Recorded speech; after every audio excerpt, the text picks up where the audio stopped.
काली नंद और अंग्रेजन भाभी की धनतेरस शॉपिंग। आहा, क्या चाय बनाई है, पीते ही मजा आ गया है ना माँ। मुझसे अच्छी चाय कोई नहीं बना सकता। वैसे माँ, मैं सोच रही थी कि क्यों ना इस साल हम लोग दिवाली पर घर में नया पेंट करवाएं और नया सामान भी लेकर आए। मैं भी यही सोच रही थी, लेकिन इन सब से पहले हमें अब सौरभ के लिए रिश्ता देखना शुरू कर देना चाहिए। उसकी शादी की उम्र भी हो गई है। हाँ माँ, सही कह रही हो। एक काम करते, कल ही पंडित जी से बात करके भैया के लिए रिश्ते देखना शुरू कर देते हैं। पार्वती और उसकी बेटी संगीता चाय पीते पीते आपस में बात कर ही रहे होते हैं कि तभी उनके दरवाजे पर खटखटाने की आवाज आती है। ये इस समय कौन है? पता नहीं माँ, चलो चलकर देखते हैं। संगीता और पार्वती जैसे ही अपने घर का दरवाजा खोलते हैं तो सामने सौरभ और उसके साथ शादी के जोड़े में खड़ी एक अंग्रेजन लड़की को पाते हैं। सौरभ, ये लड़की कौन है और ये शादी के जोड़े में क्या कर रही है? माँ, इसका नाम एनी है। मैं और एनी एक दूसरे से बहुत ज्यादा प्यार करते थे, इसलिए हमने शादी कर ली। क्या तूने इस अंग्रेजन लड़की से शादी कर ली? भैया, ये कैसा अनर्थ कर दिया आपने। एक अंग्रेजन लड़की को इस घर की बहू बना कर ले आए। इसे हमारे संस्कारों के बारे में कुछ पता भी होगा। इन्हें और लोग क्या कहेंगे? माँ, संगीता ऐसा नहीं है। एनी का जन्म भले ही विदेश में हुआ हो, लेकिन एनी बचपन से ही इंडिया में रह रही है, इसलिए इसे हमारे सारे रीति रिवाज, रस्मों, संस्कारों के बारे में अच्छे से पता है और ये हिंदी में भी अच्छे से बात कर लेती है। जी माँ जी, मुझे सभी रस्मों रीति रिवाजों के बारे में पता है। मुझे तो बस आपका आशीर्वाद चाहिए। अगर आपका आशीर्वाद मेरे साथ रहेगा तो मुझसे कभी भी कोई गलती नहीं होगी। मैंने सुना है कि सास माँ का दूसरा रूप होती है। अगर मैं कोई गलती भी करूंगी तो आप मुझे बता देना। इतना कहकर एनी पार्वती के पैर छूती है और उससे आशीर्वाद लेती है। एनी की बातें सुन पार्वती एनी से काफी इम्प्रेस होती है और उसे अपनी बहू के रूप में स्वीकार कर लेती है। लेकिन संगीता को अपनी अंग्रेजन भाभी कुछ ज्यादा खास पसंद नहीं आती। कुछ देर बाद पार्वती की पड़ोसन आ जाती है। पार्वती, मैंने सुना है कि तेरी अंग्रेजन बहू दिखने में काफी सुंदर है और उसके सुनहरे बाल भी हैं। वो तो है, मेरी अंग्रेजन बहू तो हीरा है, हीरा। अंग्रेजन होने के बावजूद भी सारे रीति रिवाजों के बारे में अच्छे से पता है। ये तो बहुत अच्छी बात है, लेकिन एक बात बताओ, तेरी बहू और तेरी बेटी में क्या कभी अनबन नहीं होती? एनी दिखने में तो इतनी सुंदर और गोरी है, लेकिन वही संगीता दिखने में इतनी काली है। मानो तुमने एक पिंजरे में सफेद कबूतर और काला कबूतर साथ में पाला हो। शांति की बातें सुन दूर खड़ी संगीता का मुंह बन जाता है और वो अपनी अंग्रेजन भाभी से नफरत करने लगती है। बड़ी आई संस्कारी, इसे तो मैं बताती हूँ। जब ये नमक वाला खाना माँ खाएंगी ना तो देखना कि ऐसे इसकी अकल ठिकाने आती है। आज तो माँ से इसे काफी डांट पड़ने वाली है। संगीता एनी की बनाई हुई सब्जी में बहुत सारा नमक डाल देती है और वहाँ से चली जाती है। जिसके बाद पार्वती जैसे ही एनी की बनाई हुई सब्जी खाती है तो कहती है, बहू, तूने सब्जी में नमक डाला है या नमक में सब्जी? इतने नमक की वजह से पूरी सब्जी कड़वी हो चुकी है। देखा माँ, मैं तो कह रही थी कि इस बहू को मत स्वीकार करिए। अभी तो इसे आए हुए एक हफ्ता भी नहीं हुआ और ये भर भर के सब्जी में नमक डाल रही है। मुझे तो लगता है कि आपको कोई हाई ब्लड प्रेशर से ही मार डालेगी। माँ जी, मैंने तो नमक ठीक ही डाला था, लेकिन न जाने सब्जी में इतना सारा नमक कैसे आ गया। देखो देखो, कैसे गलती करके अपनी गलती को छुपा रही हैं। भाभी, ये एक्सेप्ट कर लो कि आपका ध्यान खाना बनाने में कम और अपने मेकअप में ज्यादा रहता है। बस कर संगीता, इतनी सी बात को इतना मत बढ़ा। बहू, आइंदा सब्जी बनाने के समय सब्जी थोड़ी चख कर देख लेना ताकि ऐसी गलती दोबारा ना हो।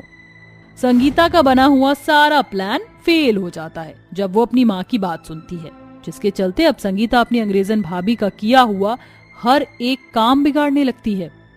भाभी, आज मेरे कॉलेज में ना एक फंक्शन है और मुझे उसमें ये ड्रेस पहननी है। वैसे तो इस ड्रेस को मैं ही प्रेस कर देती, लेकिन मैं बहुत लेट हो रही हूँ और मुझे नहाना भी है, तो आप इस ड्रेस को प्लीज प्रेस कर दो। इसमें प्लीज बोलने वाली कौन सी बात है? लाओ, मैं तुम्हारी ड्रेस प्रेस कर देती हूँ जब तक तुम आराम से नहा लो। थैंक यू भाभी। इतना बोलकर संगीता वहाँ से चली जाती है, जिसके बाद एनी बड़े ध्यान से संगीता की ड्रेस प्रेस करती है और वहाँ से चली जाती है। लेकिन एनी के जाते ही संगीता वापस आती है और प्रेस ऑन करके जानबूझकर अपनी ड्रेस पर रख देती है और ड्रेस के जलते ही संगीता चिल्ला चिल्ला कर घर में सबको इकट्ठा कर लेती है। भाभी, ये क्या किया आपने? मेरी ड्रेस जला दी। अगर आपको प्रेस नहीं करनी थी तो आप मुझे पहले ही बोल देती। नहीं संगीता, मैंने तुम्हारी ड्रेस नहीं जलाई। मैंने तो अच्छे से तुम्हारी ड्रेस को प्रेस करके रख दिया था। मुझे नहीं पता ये ड्रेस कैसे जली। बस रहने दो भाभी, मैं जानती हूँ मेरे काले रंग की वजह से आप मुझे बिल्कुल भी पसंद नहीं करती, इसलिए आपने मेरी ड्रेस को भी जलाकर बिल्कुल मेरे रंग की तरह काला कर दिया। मुझे आपसे ये उम्मीद नहीं थी। संगीता, एक ड्रेस ही तो थी, मेरे पास इससे भी अच्छी ड्रेस है तो मेरी ड्रेस ले लो। नहीं, मुझे आपकी ड्रेस नहीं चाहिए, मैं जा रही हूँ यहाँ से। इतना कहकर संगीता वहाँ से चली जाती है। संगीता की बातें सुन एनी को काफी दुख होता है और ऐसे ही समय गुजरता है और दिवाली को बस अब 2 दिन ही रह जाते हैं। बहू, आज धनतेरस है, ये ले मैंने इस लिस्ट में सब कुछ लिख दिया है जो धनतेरस पर लाया जाता है। माँ जी, इसकी क्या जरूरत थी? मुझे धनतेरस के बारे में सारी चीज पता है। सब्जी में नमक कितना डालना है ये पता है नहीं? बड़ी आई धनतेरस के बारे में जानकारी रखने वाली। माँ, आप फिक्र मत करिए, धनतेरस का सामान मैं ले आऊंगी। इतना कहकर संगीता धनतेरस का सामान लेने के लिए निकल जाती है।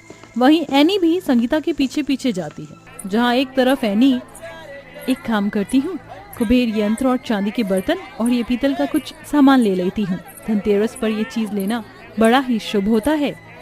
वहीं दूसरी तरफ संगीता, वाओ, ये शीशा कितना सुंदर लग रहा है, ये तो हॉल में बहुत प्यारा लगेगा, ये ले लेती हूँ। और ये चाकू का सेट भी ले लेती हूँ। किचन की सारी चाकू खराब हो गई है। आज माँ ये सब सामान देखकर बहुत खुश हो जाएंगी।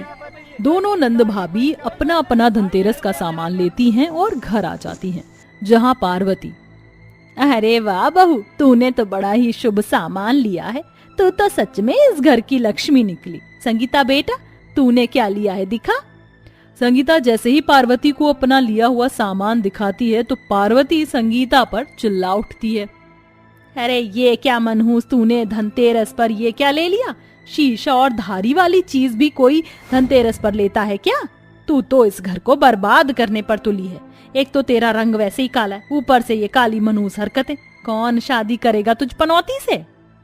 अपनी माँ के मुंह से ऐसी बातें सुन संगीता की आंखों में आंसू आ जाते हैं। वहीं एनी को अपनी सास की बातें बिल्कुल भी पसंद नहीं आती, जिसे सुनकर एनी कहती है, ये कैसी बातें कर रही हैं आप माँ?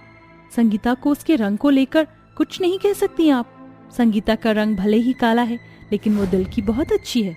और रही धनतेरस की बात, तो माँ जी, हर किसी को हर एक चीज की जानकारी होना जरूरी नहीं।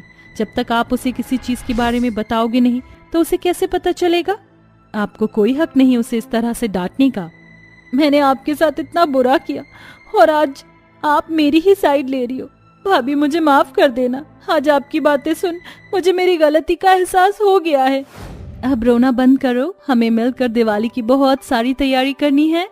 एनी बिना कुछ कहे अपनी नंद को माफ कर देती है, जिसके बाद अब दोनों नंद भाभी मिलकर दिवाली का त्योहार बड़े धूमधाम से मनाती हैं और खुशी खुशी साथ में रहती हैं।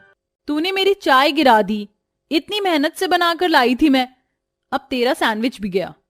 गुस्से में सुरभि अपनी छोटी बहन नताशा की प्लेट से सैंडविच उठाकर खा जाती है, जिस वजह से दोनों लड़ने लगती हैं और एक दूसरे पर पिलो फेंकती हैं।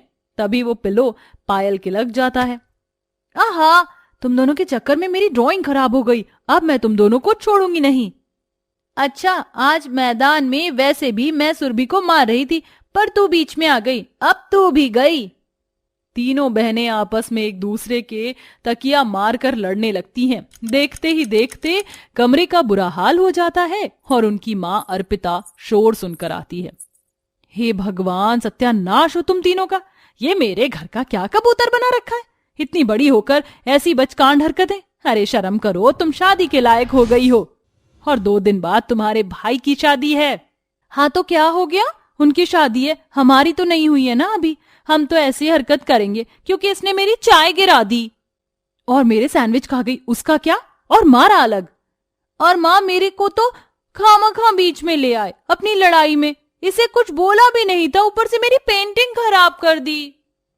अरे शर्म करो, कुछ अकल वकल है कि नहीं? जब देखो कुत्ते बिल्लियों की तरह लड़ती रहोगी। जल्दी से इस कमरे को साफ करो, वरना 2-2 डंडे सबके हाथ पैरों पर बजा दूंगी। तुम्हारे भाई की शादी है, थोड़ा घर के काम कर लो। क्या काम करें, कौन सा हमारे घर पर रिश्तेदार आएंगे, भैया तो अंग्रेजन बहू को ला रहे हैं, छोटी सी शादी करोगे आप तो, तैयारी भी ज्यादा कहाँ है, जो करनी थी वो हो चुकी। मेरे सामने मुंह चलाए तो अच्छा नहीं होगा नताशा। ओके सॉरी माँ, आप छोड़ो मुझे। ये सुनकर तीनों कमरे की सफाई करने लग जाती हैं। इन 2 दिनों में अर्पिता विदेश से अपने बेटे के आने की तैयारी करती है। फिर उसका बेटा नैतिक विदेश से आ जाता है। नैतिक अपनी विदेशी गर्लफ्रेंड एमिली से मंदिर में शादी करता है, जहां उसकी तीनों नंद कहती हैं, देख तो जरा सुरभि नताशा, ये अंग्रेजन भाभी ज्यादा गोरी नहीं है हमसे। हैं तो सही, अंग्रेज लोग तो ऐसे ही होते हैं। आने दो घर में इन्हें, अब से सारा काम यही करेंगे, घर के कामों से हमारा पीछा छूटा। शादी संपन्न हुई, दोनों वर वधू बड़ों का आशीर्वाद ले लो। जी पंडित जी। ओह माय गॉड, हमारी शादी हो गई, अब हम घर कब चलेंगे नाटिक? हाँ बेबी, हमारी शादी हो गई है, चलो माँ के पैर छूते हैं। फिर दोनों पैर छूते हैं, जिसके बाद सब घर जाते हैं और अर्पिता अपनी बहू का गृह प्रवेश करती है। आखिर ये माजरा क्या था? अर्पिता जैसे स्वभाव की औरत अपने बेटे के लिए अंग्रेजन बहू को कैसे अपना चुकी थी, जानने के लिए कुछ समय पीछे चलते हैं, जहां अमेरिका से नैतिक लैपटॉप पर अपनी माँ बहनों से बात कर रहा था। आप तो जानती हो मैं आपको कुछ बताना चाहता हूँ। मेरा बेटा बता।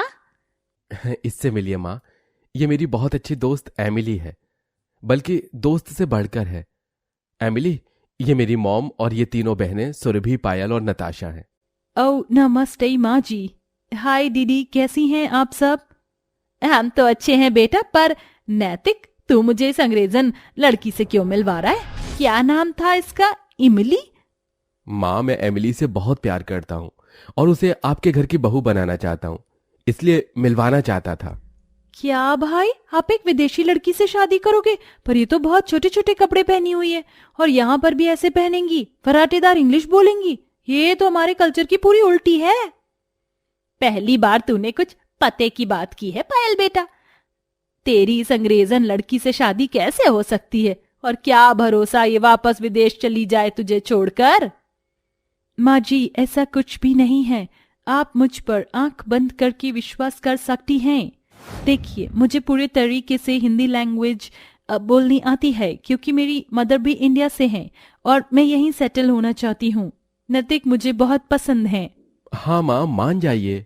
अच्छा, इसे खाना वाना बनाना आता है, ये घर को संभाल लेगी? आप माइंड फ्री रहिए माँ जी, मैं सब कुछ कर लूंगी। ठीक है, मैं राजी हूँ। कब कर रहे हो फिर तुम दोनों शादी? बस माँ, अगले हफ्ते की फ्लाइट से आके मंदिर में जाकर सीधा शादी कर लेंगे, आप वहीं मिल जाना। तो इस तरह अर्पिता अंग्रेजन बहू के लिए मान गई थी। 2-3 दिन गुजर जाते हैं। अंग्रेजन बहू अपने ससुराल की जिम्मेदारी अच्छे से संभाल लेती है। ये देखकर तीनों नंदों को अच्छा नहीं लगता, इसीलिए वह अपनी अंग्रेजन भाभी के काम को बिगाड़ने लग जाती है। ऐसे ही एक शाम सुरभि भाभी के खाने में ज्यादा नमक डाल देती है, जिसे खाकर अर्पिता उगल देती है। आय हाय, ची मिली बहू, ये खाने में आज तूने इतना नमक कैसे झोंक दिया? रोज तो इतना बढ़िया खाना बनाती है। माँ जी, एमिली नाम है मेरा, इमली नहीं। और माँ जी, मैंने खाना तो बहुत ठीक ठाक बनाया था, आपको नमक ज्यादा क्यों लग रहा है? कोई बात नहीं, एक बार खाना बेकार हो जाए तो क्या हो गया। वैसे है तो बिल्कुल संस्कारी और अच्छा खाना बनाने वाली लगी नहीं थी मुझे तो लगा ही नहीं था अंग्रेजन होने के बाद भी इतना अच्छा काम कर लेगी। और हाँ, तेरी पहली रसोई का गिफ्ट तो दिया नहीं मैंने तुझे, ये ले। थैंक यू माँ जी। अगले हफ्ते दिवाली है तो जो साड़ी लेकर आओगी ना, उस पर यही वाला हार पहनना। जी माँ जी। ओहो, माँ को क्या हो गया है? बिल्कुल भी उस अंग्रेजन भाभी को नहीं डांट रही हैं। मेरे तो समझ नहीं आ रहा, हम इस अंग्रेजन भाभी का इतना काम बिगाड़ रहे हैं, फिर भी माँ को कोई तकलीफ नहीं हो रही, उल्टा गिफ्ट दे रही है उसको।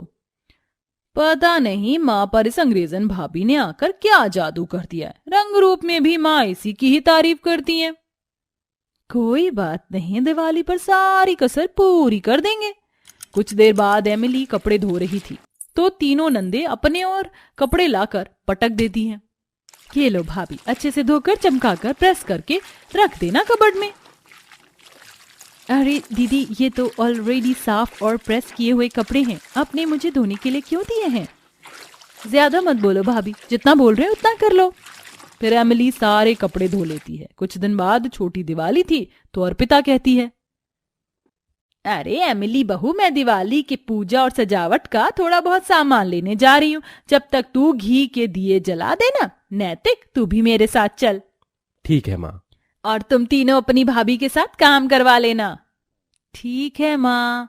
फिर अर्पिता नैतिक के साथ चली जाती है। एमिली बहू घर के कोने कोने में घी के दिए जला के रख देती है। फिर रंगोली बना रही थी, तभी उसकी तीनों नंद पैरों से रंगोली खराब कर देती हैं।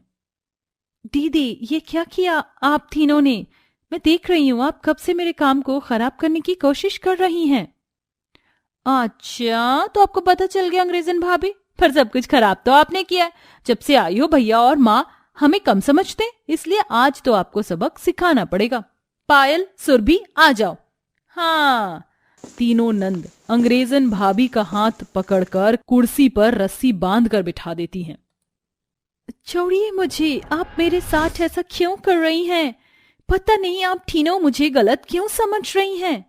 नहीं भाभी, आज हम तुम्हारे साथ दिवाली मनाना चाहते हैं। बम लेकर आ सुरभि। ये सुनकर सुरभि एमिली की कुर्सी में बम लगाती है। उससे पहले उसके बालों में चिंगारी से आग लग जाती है, उसके बाल जलने लगते हैं। दोनों बहनें बहुत डर जाती हैं। हे भगवान, सुरभि के बाल तो जल रहे हैं, कैसे बचाएं अब हम इसे? बचाओ बचाओ, मैं जलकर मरना नहीं चाहती। मुझे जल्दी से ये रस्सी खोलनी होगी। खुल जा। किसी तरह एमिली जल्दी से रस्सी खोलकर अपनी नंद सुरभि को बचाती है। इतने में अर्पिता और नैतिक आ जाते हैं। अर्पिता आते ही एमिली को थप्पड़ मार देती है। नालायक, मैंने तुझे अपनी बहू माना और तू मेरी बेटी को जलाने चली थी। सुरभि बेटा, तू ठीक तो है ना? नहीं माँ जी, आप मुझे गलत समझ रही हैं। झूठ मत बोलो एमिली, हमने खुद अपनी आंखों से देखा है, तुमने मेरी बहन के बालों को पकड़ा हुआ था। भैया, आप सभी भाभी को गलत समझ रहे हैं। उल्टा हमने भाभी को परेशान किया था। उन्हें कुर्सी से बांधकर उन पर पटाखे जलाना चाहते थे, लेकिन भाभी ने किसी तरह हाथ खोलकर सुरभि की जान बचाई। हमें तो उनका शुक्रिया अदा करना चाहिए। हाँ भाभी, मेरी जान बचाने के लिए शुक्रिया। और अब तक हम तीनों ने मिलकर आपके साथ जो भी किया उसके लिए हमें माफ कर दीजिए। हम कितनी घमंडी हो गई थी जो आपको गलत समझ रही थी। माफ कर दे बहू, मुझसे भूल हो गई थी। मेरी बेटी ही निकम्मी है और तुम तीनों को ऐसा क्यों लगा कि मैं तुम चारों में फर्क करूंगी? तुम सब मेरे लिए एक समान हो। कोई बात नहीं माँ जी, जो हो गया उसे भूल जाइए। अब हमें दिवाली की तैयारी करनी चाहिए। एमिली सब कुछ भुलाकर अपने ससुराल वालों के साथ दिवाली की सजावट करवाती है। अगले दिन चारों नंद भाभी मिलकर रंगोली बनाकर दिवाली मनाते हुए कहती हैं, तो हमारी नंद भाभी की ये शरारतें आपको कैसी लगी? हमें जरूर बताएं और हमारी ओर से आप सभी को दिवाली की बहुत बहुत शुभकामनाएं।